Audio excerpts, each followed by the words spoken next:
What do you see with Nebraska? It looks like their defense is much improved over. Of course, you didn't play them last year, but seems like they're trending toward being better defensively. Yeah, I mean, again, we go into this week respecting them. You got to give a lot of credit to their, a lot of athleticism on that side of the ball. You got some playmakers over there. I know their safety, for one, is he's a very talented guy, which we've seen on film. Their D-line's very athletic. Their linebackers fly around real well, and I know they play pretty well on the outside. Why's your name Bill? Huh? Why's your name Bill? Well, got to go talk to Mama for that one. Guy from Sports Illustrated over there writing a story on Mike, so I got to mess with Mike a little bit. No. So we're just we're looking forward to it. And we're going to get after it this weekend. I figure you appreciate honest questions asked honestly. Absolutely.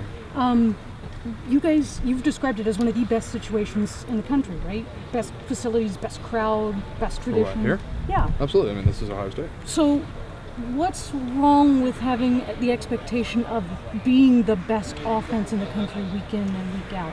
Well,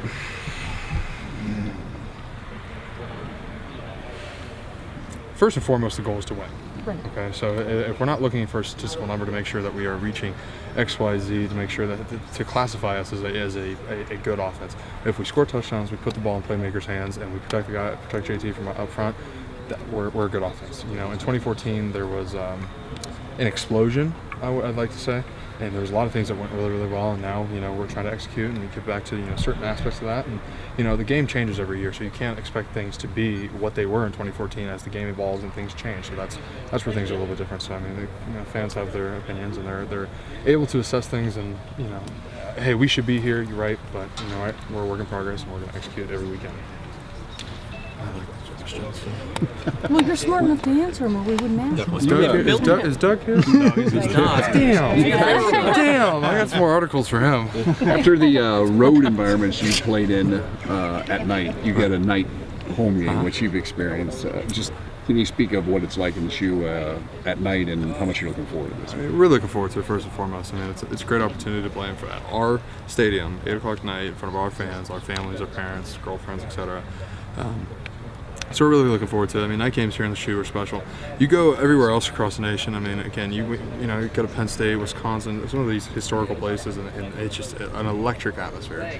So to be able to have that coming home, and pretty much the city of Columbus shuts down, and everybody's worried about the Buckeye game. It's pretty intense, and I know our fans are really looking forward to it. The last two possessions last week, you scored a touchdown. You ran the remaining 3.5 minutes off. Mm-hmm. Did you guys come away from the stadium and go into this week thinking we can build off of those last two possessions, and what was maybe going right for you guys at that point in the game? We were executing. I mean, again, offensive line play, it's black and white. There's no question of where things are. It's either you block the guy or you don't block the guy. So the offensive line was executing pretty well up front in the past. Those last two possessions, 4-minute offense, got to run down the clock. Had some pretty big runs. JT ran the one on the draw play, and then KJ hit the one on the wheel route. Just putting the ball in playmakers' hands and execute, and that's all we can ask for. So going into this week, continue to build on that kind of execution, and see what we can pull away with this week. Were you here for the Nebraska game as a recruit? What do you remember about that? Roby pick six in it and taking it back. I was more defensive minded, so I was watching John Simon a lot of that time, right. And so it's just awesome. I mean, that kind of game it's electric. I mean, again, we're just looking for that same type of loudness really, because our fans sometimes can get.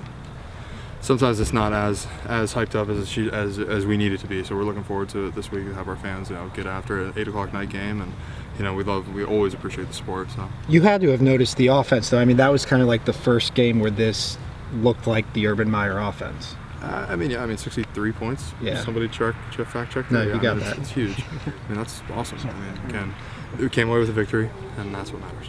Billy, how much of a challenge was it to take still a youngish team to 2 straight road trips, primetime games at night, tough places to play? Mm-hmm. As you look back on that, how tough of a challenge was that, looking back on it now? Well, as an 18 and 19 and 20-year-old going into tough places and play like that, you can't really ask for much more. You go into a dogfight, you come out victorious. Back-to-back, 2 huge places.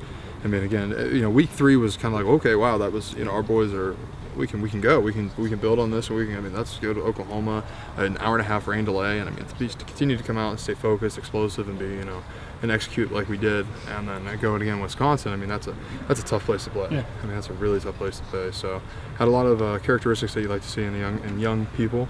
I like to speak on behalf of Mike Jordan. I saw a lot of characteristics in him that I really like that, and we can build on that. Hey, Billy, but why- you went back to back there in Penn State, another tough place to play primetime games. Was that a tough order for a team, for any team? And explain what kind of order it is. Schedule. Go look at anybody else's schedule. Nobody plays the places we do, where they play, in the order we play. So again, coming back off, and this is not an excuse by any means. Have two teams go off of bye weeks. Hey, I would give anybody in the SEC, Pac-12, Big Ten, whatever, have them go do those kind of things, and again, we go out, we execute, and that's all we can expect. Hey, Billy, a couple more questions. You guys, Raekwon this week, JT this week, and you obviously read those stories written about Ohio State.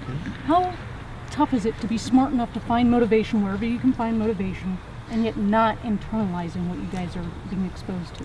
Well, and again, don't be offended. 90% of you have no idea what's going on in those rooms. So again, you take facts and you take things that and you can apply things. Oh, Gary on. I'll come over there and embarrass you in front of the people. You just take bits and pieces. I mean, you can't take everything to heart. I mean, to play football here at Ohio State, you have to have a tough spell. I mean, because fans are ruthless, people are ruthless. I mean, for Christ's sake, you go down High Street and somebody can scream something at you outside the car. I mean, it's just how it is.